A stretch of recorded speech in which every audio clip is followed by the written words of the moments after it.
गरीब का floating bamboo house. एक बार की बात है, एक गांव में गंगाधर नाम का एक मिस्त्री रहा करता था।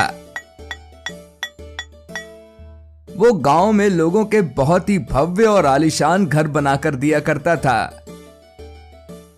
वहीं बदले में लोग उसे ढेर सारे पैसे दिया करते थे, लेकिन गंगाधर उन सारे पैसों का इस्तेमाल ना करते हुए उन्हें बैंक में जमा कर देता था।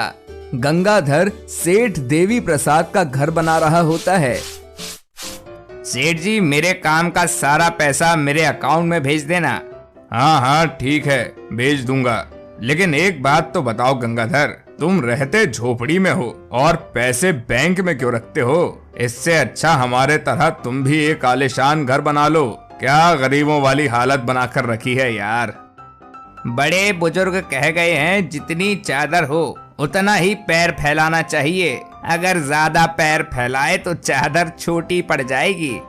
हाँ, ये कहो कि सिर्फ बोलने को तुम्हारे पास पैसे हैं। अरे पैसे रखने से कुछ नहीं होता, खर्च करने के लिए जिगरा चाहिए, जिगरा, वो भी मेरी तरह।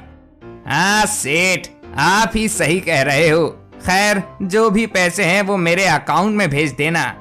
फिर देवी प्रसाद गंगाधर के पैसे उसे अकाउंट में ही भेज देता है। वहीं जब गंगाधर घर जाता है तो क्यों जी, ना जाने कितने लोगों के घर बनाकर देते हो। क्या ये मन नहीं करता कि तुम खुद का भी एक घर बनाओ, जहां हम, तुम और बच्चे सुख से रहें?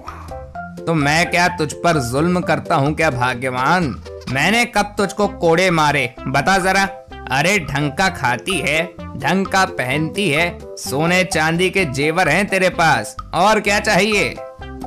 अरे सब कुछ है मेरे पास, लेकिन वास्तव में जिसकी जरूरत है वही नहीं है, तो क्या फायदा?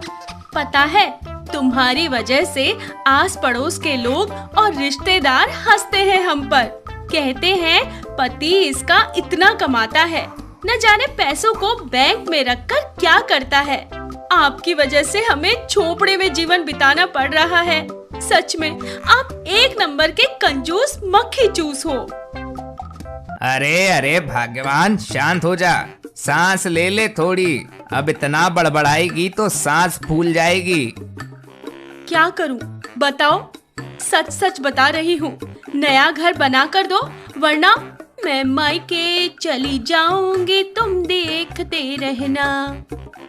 अच्छा ठीक है, जल्दी ही मैं तुम्हें नए घर लेकर चलूंगा, अब गुस्सा ना करो। फिर सोना नए घर के नाम से खुश हो जाती है। वहीं कुछ दिनों बाद गंगाधर नया घर बनाकर सोना के पास जाता है। क्यों जी, बन गया हमारा नया घर? हाँ भाग्यवान, एकदम फर्स्ट क्लास घर बना है। चलो मैं तुम्हें दिखाता हूँ। हाँ जी जरूर, मैं ही नहीं पूरा गांव हमारा नया घर देखने के लिए बहुत उत्सुक है। ये लोग तो मेरी बात पर यकीन ही नहीं कर रहे थे कि आप हमारे रहने के लिए एक नया आलीशान सा घर बना रहे हो। अच्छा, अब चलो भी। फिर गंगाधर सोना को नया घर दिखाने ले जाता है। वहीं सोना अपने पीछे पीछे पूरे गांव को अपने नए आलीशान से घर का शो ऑफ करने के लिए बुलाती है। लेकिन ये क्या, यहाँ तो कोई आलीशान घर नहीं, बल्कि बैम्बू का एक साधारण सा घर होता है। क्यों जी, ये क्या है? आपने तो कहा था कि आप एक आलीशान सा घर बना रहे हो हमारे लिए। ये तो बांस का एक साधारण सा घर है। मैंने तो घर कहा था, आलीशान तो तुमने खुद ही जोड़ लिया। और क्या ये आलीशान नहीं है? मेरी नजरों से देखो तो बहुत प्यारा है ये घर। वहीं गंगाधर की बात सुनकर सभी गांव वाले गंगाधर और सोना पर खूब हंसते हैं। मुझे तो पहले से ही पता था इस गंगाधर का कंजूसपन। ये तो जन्म और कर्म दोनों से ही कंजूस है। सोना, तेरे नसीब में बस घास फूस और बांस का ही घर लिखा है। ये आलीशान पत्थरों के घर में रहना तेरे पति के बजट के बाहर है। इस तरह सभी गांव वाले गंगाधर और सोना का खूब मजाक बनाते हैं और वहां से चले जाते हैं। देखा जी, आज आपकी वजह से गांव वालों के सामने मेरा कितना मजाक बन गया। कुछ नहीं भाग्यवान, इस घर की कीमत अभी किसी को नहीं समझ आएगी, पर वक्त आने पर सबको हमारे इस अनमोल घर की कीमत समझ आ जाएगी। अनमोल और ये कुछ भी। फिर सोना गंगाधर की बातों को मजाक में लेकर टाल देती है और ऐसे ही दिन बीतते हैं।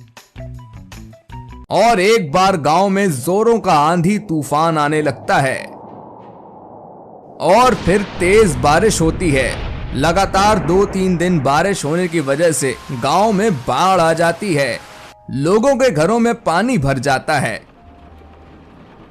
उनके घर पानी में बहने लगते हैं। वहीं बाढ़ग्रस्त लोग अपना सामान लेकर बाढ़ से बचने के उपाय ढूंढने लगते हैं।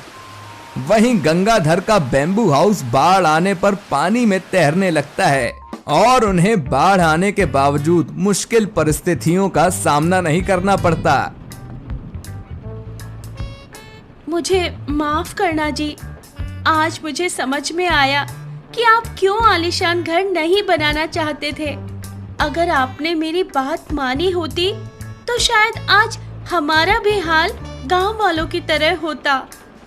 कोई बात नहीं भाग्यवान। वहीं गंगाधर और सोना फिर अपने बेम्बू हाउस में ढेर सारा खाना बनाकर गांव के बाढ़ग्रस्त लोगों में वो खाना बांटकर उनकी सहायता करते हैं। क्या ऐसे ही कार्टून्स आप भी बनाना चाहते हैं? तो आइए और सीखिए एनिमेटेड वीडियोस बनाने का तरीका। आगे की जानकारी के लिए मेल कीजिए karanvkapoor@gmail.com पर।